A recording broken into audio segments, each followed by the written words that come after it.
اس کا ذکر کابینہ میں بھی ہوا اور اطلاعات پھر یہ بھی آئیں کہ ٹرینیں چلانے کے حوالے سے بھی جزوی طور پر ان کو بحال کرنے کا فیصلہ کر لیا گیا ہے۔ خود حکومت یہ کہتی رہی ہے کہ آنے والا وقت بہت مشکل ترین ہوگا کرونا کو لے کر، لیکن لاک ڈاؤن میں نرمی کی جا رہی ہے۔ پھر دوسری طرف ہم دیکھ رہے ہیں کہ حکومت نے ہی عوام کو یہ بتایا تھا کہ کس انداز میں وہ تمام لوگ جو کہ اس ملک کو لوٹتے چلے آئے ہیں، جو مافیا اس ملک میں رہا ہے، خود وزیر اعظم عمران خان کا ڈے ون سے یہ سٹانس رہا، یہ موقف رہا، لیکن کیا اس میں کوئی تبدیلی ہو رہی ہے؟ آج یہ بات کریں گے، اور کس کانٹیکس میں بات یہ کر رہی ہوں وہ اس لیے کہ ایک طرف ہم دیکھتے ہیں کہ چینی کے بحران ہو یا آٹے کا بحران ہو، بڑا زبردست اور بڑا احسن اقدام ہم نے دیکھا تھا وزیر اعظم عمران خان کا کہ وہ رپورٹ پبلک کر دی گئی تھی۔ پھر اس پہ جو انکوائری کمیشن تھا اس نے مزید 3 ہفتے کا ٹائم مانگا، جو فورینزک آڈٹ رپورٹ 25 اپریل کو آنی تھی ان کو وہ 3 ہفتے کا ٹائم دے دیا گیا۔ لیکن پاکستان کا پاور سیکٹر سے جڑے جو ہمارے ملک کی تاریخ کا سب سے بڑا مالیاتی بحران ہے 5000 ارب کے آئی پی پی سکینڈل کا، اس کو کیوں روکا جا رہا ہے؟ خود کابینہ نے 21 اپریل کو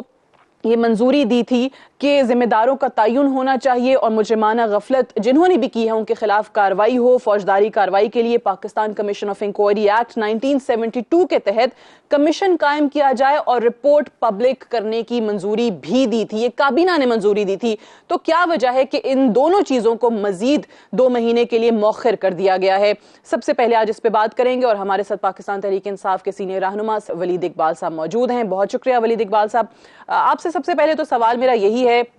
وزیر اعظم صاحب بہت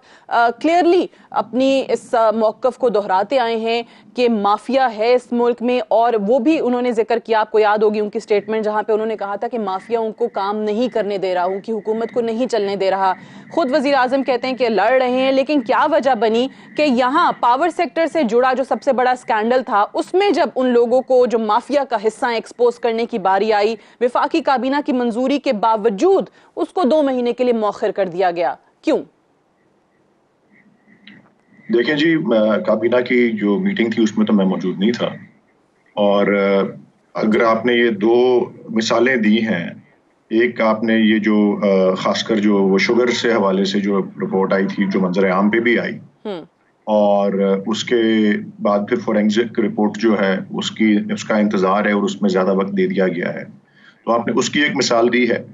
اور ساتھ آپ نے آئی پی پیز کا ایک سلسلہ جو ہے اس کا ذکر کیا ہے۔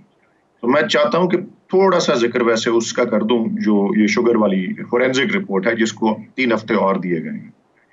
اس میں جو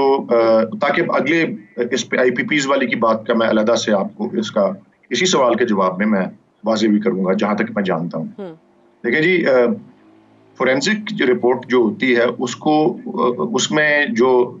اقدام لینے پڑتے ہیں ان کا مقصد ہوتا ہے کہ بہت قریب سے، غور سے اور تکنیکی انداز میں دستاویزات اور تمام دستاویزی ثبوت کو دیکھا جائے، ان آؤٹ، حساب کتاب، روپے، Stokes, export, smuggling, every thing صحیح ہو غلط ہو،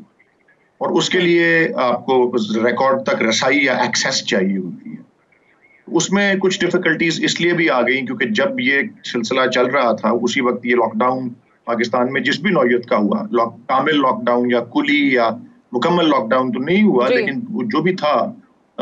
اس میں رسائی یا ایکسیس کا مسئلہ سامنے آنے لگ پڑا، کیونکہ وہ کمیشن یا جو اس کے اراکین تھے جب وہ گئے تو ان کو شوگر ملز کے کئی جگہوں پہ یہ کہا گیا کہ ہماری ملیں بند ہیں، ہم جب کھلیں گی تو پھر آپ کو دکھائیں گے۔ تو اس پہ تھوڑی بہت لیدے ہوئی، اور پھر ان کو یہ بھی کہنا پڑا کہ آپ نے اگر نہیں کھولنا تو ہمارے پاس یہ اختیار ہے کہ ہم آپ کے تالے توڑ کے، دروازے توڑ کے اندر آ کے خود لے لیں گے۔ تو اس میں کچھ ٹائم لگا، پلس فورینزک ایک جو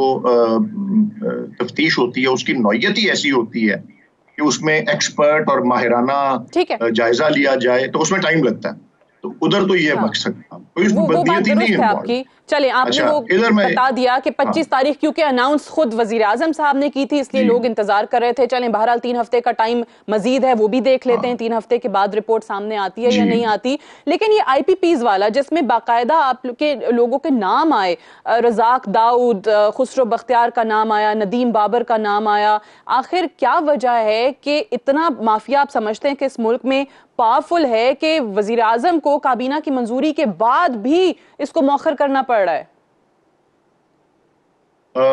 اچھا جی، اب میں آپ کو تھوڑا سا اس میں بھی وضاحت کروں گا کہ پرائم منسٹر نے بیانات کس نوعیت کے دیے ہیں انہی معاملوں پہ.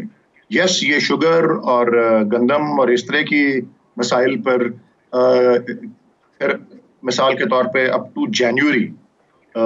فروری سے کیونکہ وہ کچھ انفلیشن میں ڈکلائن آیا تھا، لیکن جنوری تک انفلیشن اوپر جا رہی تھی اور جنوری میں وہ پیک کی، تو اس میں بڑے وہ مسائل آ رہے تھے، اور اس کا پرائم منسٹر نے خاص طور پہ مہنگائی اور یہ ذخیرہ اندوزی، چور بازاری اور اس میں سپلائی چین کے اندر جو چیلنجز تھے اس کو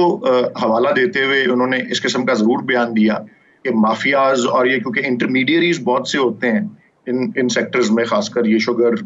گندم، روزمرہ کے کھانے پینے کی اشیاء، تو اس میں انہوں نے یہ بات ضرور کی تھی. میں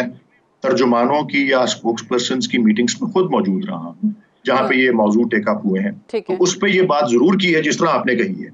لیکن اس کے علاوہ جب بجلی کے اور گیس کے اور اس طرح کے نرخوں کی اور ان کے ریٹس کی بات آئی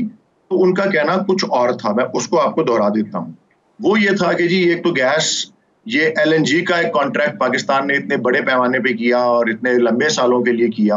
اور اتنے لمبے عرصے 15 سال کے عرصے کے لیے لاک اپ کیا اپنے آپ کو ایسی قیمت پر جو کہ انٹرنیشنل قیمت سے بہت اوپر ہے، یا اب جا کے بہت شروع میں شاید نہ بھی ہو، لیکن وہ 15 سال تک اتنے لمبے اونچے ریٹ پہ نہیں کرنا چاہیے تھا. ایک دوسرا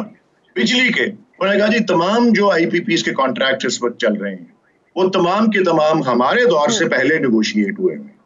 تو اس کی وجہ سے ہم سٹک ہیں، ہم اس کا ذمہ نہیں لے سکتے، اس لیے کیونکہ ہم نے وہ کانٹریکٹ نیگوشیٹ نہیں کیے ہوئے. ہم اس کا جائزہ ضرور لے سکتے ہیں. بالکل یہاں تک تو بات آ گئی. بالکل صحیح، آپ کی بات بالکل صحیح ہے، لیکن معاملہ ہے ان کو ایکسپوز کرنے کا، جن کی انکوائری ہو رہی ہے ان پہ مزید کمیشن بنانے کا. میرا سوال بڑا سمپل ہے کہ وزیر اعظم صدارت کر رہے تھے، کابینہ کی منظوری ہو گئی کہ کمیشن ایکٹ بنے گا، پھر کیوں 2 مہینے مؤخر ہو رہا ہے؟ بس میں ابھی بتا دیتا ہوں اس کا. آئی ایم ویری سوری، میں آپ کو کوئی بالکل اس کا سرکاری جواب تو نہیں دے سکتا، وہ تو جب تک کوئی اس کا سرکاری اسٹیٹمنٹ نہ آئے، ٹھیک ہے، یا کوئی لیکن میں آپ کو اپنی نالج سے، اپنی گیس ورک سے ضرور بتا سکتا ہوں، اور میں آپ کو بڑا سیدھا جواب دوں گا اس کا، کیونکہ آپ نے کہا بڑی سمپل سی بات ہے، میں بھی سمپل سے طریقے سے اس کو آنسر کروں گا. میں اس کو ڈسٹنگوش کرنا چاہتا ہوں، میں فرق بتانا چاہتا ہوں. ابھی میں نے ساری یہ اتنی لمبی بات کی جس کا شاید آپ نے سوال نہیں بھی پوچھا، and I thank you for your patience, کہ میں نے بتایا گندم کا، چینی کا، اور خاص کر چینی اور اس کا بیک گراؤنڈ اور پرائم منسٹر کے الفاظ. دیکھیں IPPs والا کیس جو ہے وہ مختلف ہے، اور میں آپ کو اس لیے یہ بتا رہا ہوں کہ بیفور ایون جب میں سیاست میں آیا، میں 2011 میں آیا ہوں، 2011 میں میں نے اسٹارٹ لیا، ابتدا کی، عمران خان صاحب میرے گھر جب آئے تھے وغیرہ میں. تو 2008-9 ان سالوں کی بات ہے. ایز اے پروفیشنل میں لائر ہوں کیونکہ بائی ٹریننگ، میں نے 3 یا 4 پاور پروجیکٹس پہ خود کام کیا ہوا ہے ایز اے لائر، اور ان کی ساری negotiation with the government, with the power board, with واپڈا، national transmission and dispatch company. تو مجھے تھوڑا سا اپنے پروفیشنل اس سے ان کے بارے میں ایک نالج ہے. میں جہاں تک جانتا ہوں، اور میری اپنی گیس ہے کہ اسی وجہ سے گورنمنٹ تھوڑا سا احتیاط کر رہی ہے. وہاں گورنمنٹ نے مافیاز کا ایسی بات نہیں کی، بٹ یہ ضرور کہا ہے کہ ایسے کانٹریکٹس انٹر انٹو ہوئے ہیں جو عوام دوست نہیں پروو کیے ان دی اینڈ. بات یہ ہے کہ جو مختلف جو جی تو بالکل صحیح کہ اسی لیے انکوائری ہو رہی تھی. لیکن دیکھیں ایک چیز پہ انکوائری ہو رہی ہے، گندم اور چینی کے جی قیمت بڑھی، اور وہاں پہ نکلتا ہے کہ جی وہ اس لیے بڑھی کیونکہ بہت سے مالی بینیفٹ شوگر مل والے کر رہے تھے، گورنمنٹ کی پالیسی کو اپنی طرف توڑ مڑوڑ کے سبسڈی کی اور یہ کی اور وہ کی. ادھر اس کیس میں، اور by the way sugar sector میں ایک اور بہت بڑا فرق ہے. شوگر سیکٹر کا میرے خیال 80-85-90% شوگر سیکٹر کا آپ نے بتا دیا، چلیں ٹھیک ہے، لیکن بڑی امپورٹنٹ ڈیٹیل رہ گئی ہے، بڑی امپورٹنٹ. اربوں روپے کا قوم کو نقصان پہنچایا ہے، مالیاتی طور پہ ان کا نام سامنے آئے گا، سو وہ کیا وجوہات بنی؟ بڑی امپورٹنٹ ڈیٹیل ابھی رہ گئی ہے، ابھی بڑی امپورٹنٹ ڈیٹیل ایک رہ گئی تھی. میں اسی لیے اس کو کانٹیکسٹ میں دکھانا چاہ رہا ہوں، بتانا چاہ رہا ہوں کہ شوگر میں ایک چیز بڑی اہم ہے جو آپ لوگوں نے اتنی توجہ دی ہے یا نہیں دی، پاکستان میں 84 شوگر ملیں ہیں اگر، تو میرے خیال میں 4-5 کو نکال لیں تو باقی ساری مطلب یہ نہیں کہ 75 یا 80 شوگر ملیں، 90% آف دیم ساری سیاسی شخصیتوں کی ملکیت ہیں، ڈائریکٹلی یا انڈائریکٹلی،